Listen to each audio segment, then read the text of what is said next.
VP পদে আপনি স্বতন্ত্র প্যানেল থেকে বা স্বতন্ত্র হয়ে নির্বাচিত হয়েছেন, কিন্তু এই যে যে কেন্দ্রীয় ছাত্র সংসদ গঠিত হলো সেখানে বেশিরভাগ পদেই শিবিরের প্রার্থীরা জিতে জিতে এসেছে।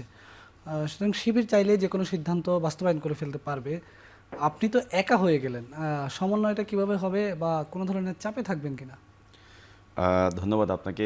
এবারে জাকসু নির্বাচনে আপনারা জানেন যে 25টি পদের মধ্যে প্রায় 20টি পদ বাংলাদেশ ইসলামী ছাত্র শিবির সমর্থিত যে প্যানেল, সেই প্যানেল থেকে তা জয়লাভ করেছে। তো এটি নিয়ে হয়তো বিভিন্ন মহলে একটা কানাঘুষা আছে যে আসলে যদি কোনো সিদ্ধান্ত বাস্তবায়নের ক্ষেত্রে শিবির তাদের নিজস্ব মতবাদ যেটা আছে সেটাকে চাপিয়ে দেবে কিনা, বা তারা যেটা চাবে সেটা হবে কিনা। কিন্তু আমি মনে করি ছাত্র শিবির সমর্থিত যারা এখানে জয়লাভ করেছে তারা 20 জন, আর বাকি 5 জন আমরা অন্যান্য প্যানেল থেকে এসেছি। সেখানে কাজ করতে গেলে আসলে কোনো রকম সমস্যার সম্মুখীন হওয়ার সম্ভাবনা আমি দেখি না। কেননা গত 1 বছর যাবৎ যখন ছাত্র শিবির ক্যাম্পাসে প্রকাশ্যে আসলো এবং বিভিন্ন রকম কাজ করেছে, আমরা ক্যাম্পাসে অনেকগুলো যৌক্তিক দাবি দাবা নিয়ে